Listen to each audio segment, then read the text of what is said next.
கலைஞர் கருணாநிதி அவர்களுக்கு பேனா நினைவு சின்னம் வைத்தால் அதை உடைப்போம் என்று வெளிப்படையாக பேசக்கூடிய அளவுக்கு இன்றைக்கு அவர்கள் ஒரே மேடையில் ஒரே நிகழ்ச்சியில் கூடி குழவுகிறார்கள், கொஞ்சிக் கொள்கிறார்கள். அதெல்லாம் இங்கே விவாத பொருளாக மாற வேண்டும். கலைஞருக்கு பேனா சின்னம் வைத்தால் நானே உடைப்பேன் அப்படின்னு சொன்னவர் யாரும் தெரியல. இன்றைக்கு அவரை பொது வேட்பாளராக நிறுத்தப் போகிறார்களாம். திருமாவளவன் எதிரியாகிவிட்டான். அந்த கூட்டணியிலே 2009 இருந்து பாதுகாத்தவர் திருமாவளவன். 2009 திமுக காங்கிரஸ் கூட்டணியில் விடுதலை சிறுத்தைகள் இடம்பெற்றதனாலேயே உலகமெங்கும் வாழ்கிற உலக தமிழர்களால் கடுமையான விமர்சனத்துக்கு உள்ளான பாவத்தை சுமந்தவர் திருமாவளவன். அன்றைக்கு மருத்துவர் ராமதாஸ், ஐயா நெடுமாறன், தோழந்தா பாண்டியன், அண்ணன் வைகோ, இந்த தலைவர்கள் எல்லோரும் சேர்ந்து என்னை, நீங்கள் ஒருவர்தான் திமுக கூட்டணியில் இன்னும் இருக்கிறீர்கள், வெளியே வந்தால் இந்த தேர்தலிலேயே திமுகவை ஒழித்துவிட முடியும் என்று வெளிப்படையாகவே கூட்டாக சேர்ந்து எல்லோரும் சொன்னார். இதெல்லாம் இன்றைக்கு சொல்ல வேண்டிய தேவை வந்திருக்கு.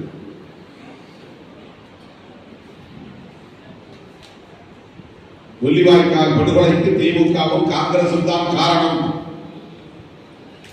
என்று அவர்கள் பேசினார்கள்.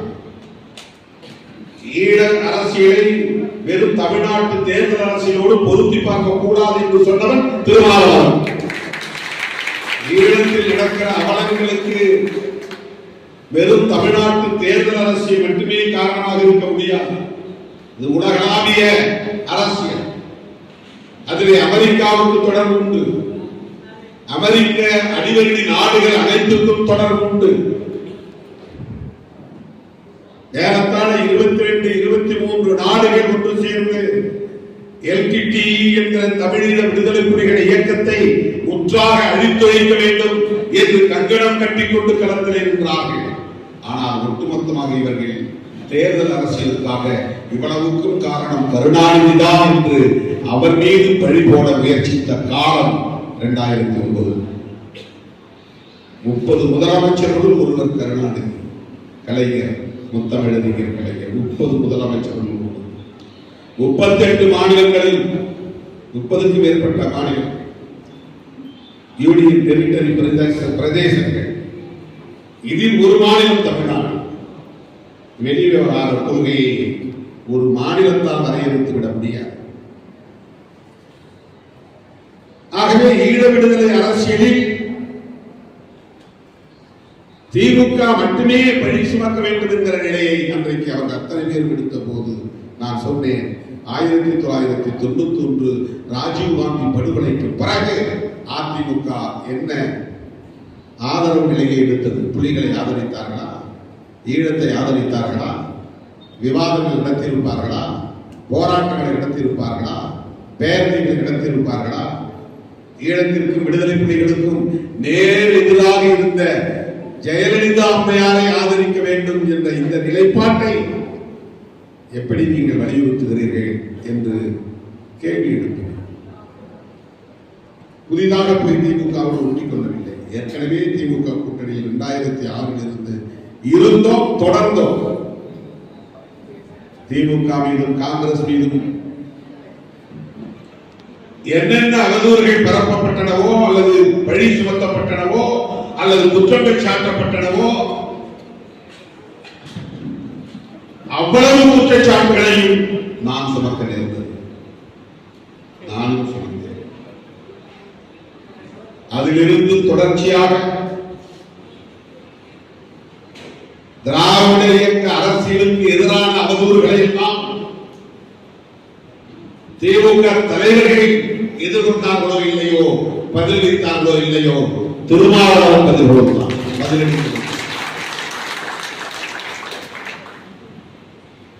இனி பெரியாரை யார் இழிவுபடுத்தி பேசினாலும், விடுதலை சிறுத்தைகள் பொறுத்துக் கொண்டிருந்தாலும், சகித்துக் கொண்டிருந்தாலும் இருக்கக்கூடாது என்று வெளிப்படையாக பேசியவர் திருமாவளவன்.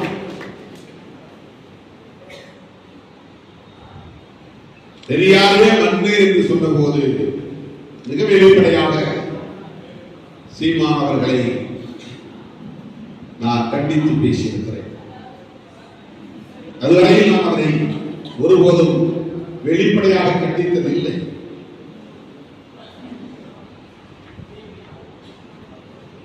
அவர்கள் திரிபுவாத அரசியலை உயர்த்தி பிடித்தார்கள். தெலுங்கு எதிர்ப்புதான் தமிழ் தேசிய அரசியல். கருணாநிதி ஒரு தெலுங்கர்.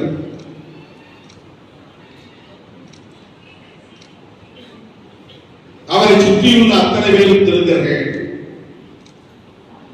தெலுங்கர்களால் தமிழன் வீழ்ந்தான். இதுதான் தமிழ் தேசியம் என்று அவர்கள் இந்திய தேசிய எதிர்ப்பை கைவிட்டு விட்டார்கள். இந்தி திணிப்பை எதிர்க்க ஆர்வம் காட்டவில்லை. இந்துத்துவ அரசியலை, சாதியவாத மதவாத அரசியலை எதிர்த்து பேசவில்லை. பாரதிய ஜனதாவை எதிர்த்து பேசவில்லை. RSS எதிர்த்து பேசவில்லை. வடவர் ஆதிக்கத்தை எதிர்த்து பேசவில்லை. வெறும் கருணாநிதி எதிர்ப்பு, திமுக எதிர்ப்பு, தெலுங்கர் எதிர்ப்பு என்று பேசுவதே இங்கு தமிழ் தேசிய அரசியல் என்று அவர்கள் திசை மாறி போன போது விடுதலை சிறுத்தைகள் குறுக்கிட்டோம்.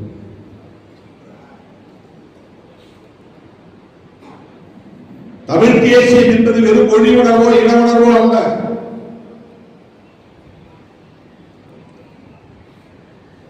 அண்ணன் பிரபாகரன் அவர்கள் அப்படி மொழி உணர்வும் இன உணர்வும் தான் தமிழீழ தேசியம் என்று உயர்த்தி பிடிக்கவில்லை.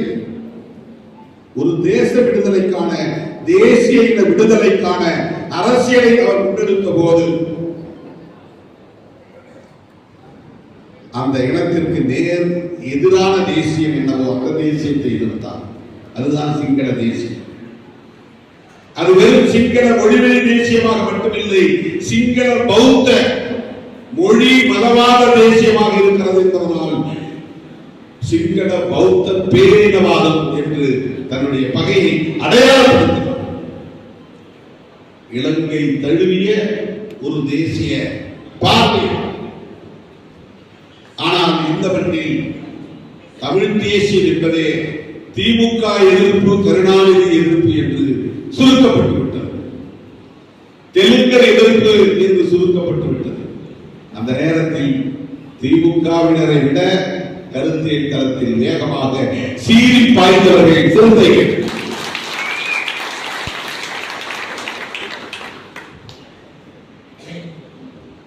முத்தமிழறிஞர் கலைஞர் அவர்கள் மிகவும் கொச்சையாக மேடைகளில், அதிமுக மேடைகளில் பாடுவது உண்டு. அந்த பாட்டை பாடியதற்காக திமுக அரசு ஒரு வழக்கு போட்டது. உடனே அன்பு சகோதரர் சீமான் அவர்கள் நான் பாடுகிறேன் என்று அந்த அநாகரிகமான பாட்டை பாடினார். என்னை கைது செய்து பார் என்று சவால் விட்டார். திமுக என்ன செய்தது? திமுக அரசு என்ன செய்தது? இன்றைக்கு அவர்களோடு உறவாட முடிகிறது, கூடி குழம்ப முடிகிறது. பொதுவெளியில் ஒருவரை ஒருவர் சந்தித்துக் கொள்வது நாகரிகமானதுதான், நான் மறுக்கவில்லை. விமர்சனங்கள் நாகரிக வரம்பை தாண்டி போகிற போது இந்த இடத்தில் தொடர்புடையவர்கள் எத்தகைய எதிர்வினையை ஆற்றினார்கள் என்ற கேள்வி எழுகிறது.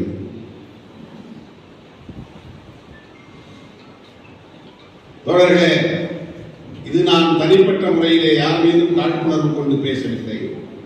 விடுதலை சிறுத்தைகளை இன்றைக்கு எதிராக பார்க்கிற ஒரு பார்வை, இந்த ஒரே நிலைப்பாட்டுக்காக தமிழ்நாட்டில் ஏற்பட்டிருக்கிற அரசியல் சூழலால் காங்கிரஸ் அதிவேகமாக ஒரு நிலைப்பாட்டை எடுத்தது. இடதுசாரிகள் பின்னர் ஆதரவு நிலையை வெளிப்படுத்தினார்கள். திருமாவளவன் பொறுத்து நிதானமாக 4 நாள் கழித்து இந்த நிலைப்பாட்டை மேற்கொண்டார். அமைச்சரவை அமைச்சரவையில் சேருகிற நிலைப்பாட்டை 10 நாள், கிட்டத்தட்ட 2 வாரங்களுக்கு பிறகு 14 நாள் கழித்துதான் அமைச்சரவையில் சேருகிற நிலைப்பாட்டை பாராட்ட மனம் இருந்தால் திருமாவளவன் அவசரப்படவில்லை, எவ்வளவு நிதானமாக பொறுமையாக இந்த நிலைப்பாட்டை எடுத்திருக்கிறார் என்று பாராட்ட முடியும். அப்படி பாராட்ட யாருக்கு மனமில்லை.